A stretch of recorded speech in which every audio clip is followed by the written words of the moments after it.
Idealnya memang tempat wudhu itu berpisah dengan toilet.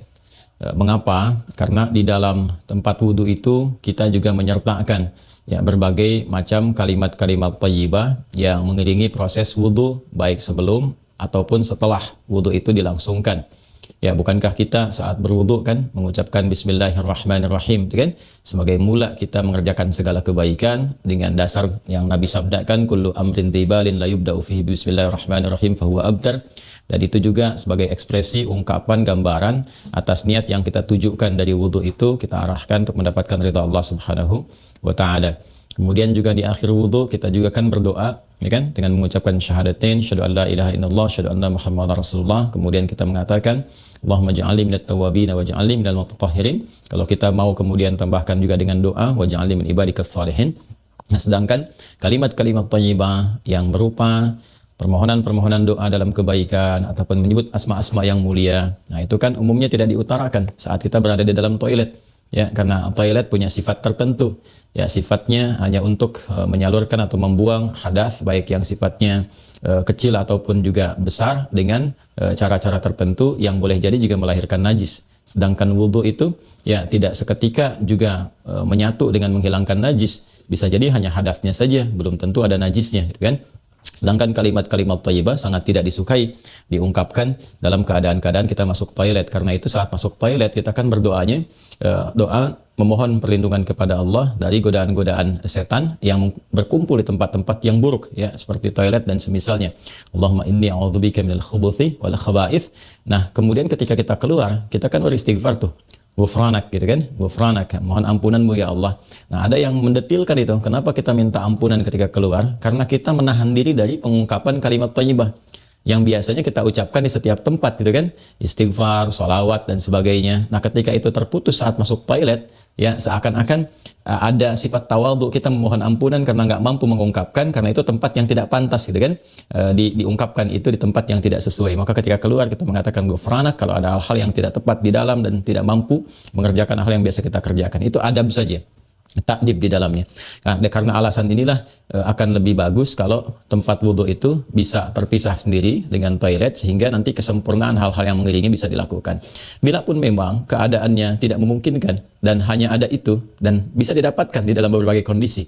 Ya, Anda ke mall misalnya kan tidak ada tempat spesifik wudhu, taruhlah itu demikian kondisinya, atau bahkan dalam kondisi tertentu, bahkan saat haji atau umrah yang begitu padat tempat wudhunya misalnya, dan Anda hanya menemukan ada toilet tapi ada keran yang disiapkan terpisah, gitu kan, di dalamnya itu. Nah, ini kondisi-kondisi demikian masih memungkinkan. Ya, jadi kalau ada kondisinya sifatnya tidak terpisah keadaan tempat wudhunya, maka tidak ada masalah ketika Anda berwudhu dalam keadaan juga menyatu tempatnya dengan toilet, karena kaidah juga mengatakan ad-daruratu tubihul mahdharat. Kondisi-kondisi yang mendesak itu, kondisi-kondisi yang tidak biasa itu membolehkan, bahkan yang terlarang pun asalnya diperkenankan. Nah, ini kan sifatnya tidak terlarang, hanya tidak disukai, gitu kan, makruh sifatnya, nggak ada nas haram di dalamnya, tapi sifatnya tidak disukai. Tidak disukainya itu karena kita tidak bisa mengungkapkan hal-hal baik yang mungkin kita bisa lakukan ya saat kita berwudu. Jadi kita berdoa harus keluar dulu setelah selesai wudu, gitu kan, baru kemudian kita bisa berdoa. Ataupun bismillahirrahmanirrahim hanya kita bisa ungkapkan dalam hati, nggak bisa kita lafazkan, gitu kan. Doa-doa pun kita iringkan di dalam hati. Nah, itu hal-hal yang menjadikan kita kemudian tidak maksimal. Pun demikian juga ada satu kondisi lain, itu kan tempat berkumpulnya setan di tempat-tempat yang kurang bagus itu, sehingga godaan-godaan saat berwudu dan sebagainya, nah itu kadang-kadang lebih banyak. Nah, ini tentunya juga di satu sisi tidak berlaku juga ya kondisi ini saat misalnya kalau mandi besar. Kadang-kadang kan juga tempatnya menyatu juga dengan toilet. Kan mandi besar juga berlangsung wudu di dalamnya, kan?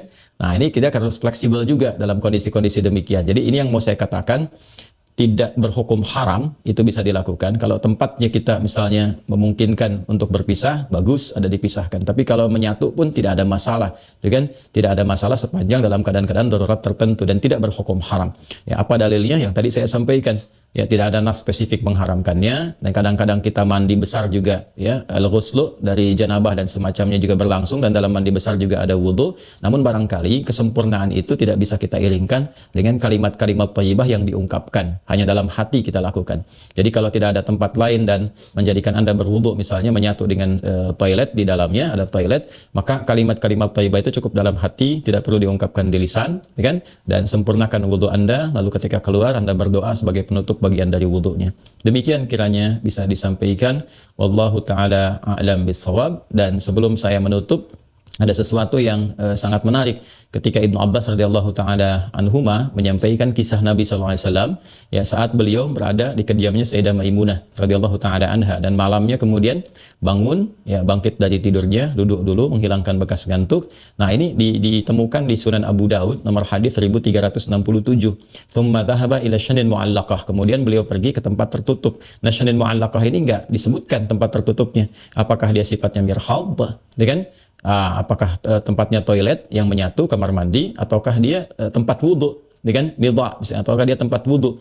Nah, ini yang tidak disebutkan, keadaannya tempat tertutup saja. Ini memberikan kesan bahwa bisa jadi kalau itu yang dimaksudkan adalah tempat yang tertutup, itu toilet dan semacamnya, jelas ya dilakukan dalam bentuk tertutup sehingga tidak tampak aurat dan sebagainya, itu fikih yang lain. Tapi kaitan dengan wudhu juga itu cukup menarik juga. Hendaknya kalau kita pun membuat tempat wudhu di satu tempat, ya dimungkinkan ada penutupnya, karena boleh jadi tempat-tempat yang digunakan untuk oleh laki-laki ataupun perempuan yang menyatu, ya menyatu itu yang dimaksudkan dimanfaatkannya. Ya boleh jadi ada perempuan juga yang masuk ke situ, kan di satu tempat tuh nggak ada kehususan gitu ya.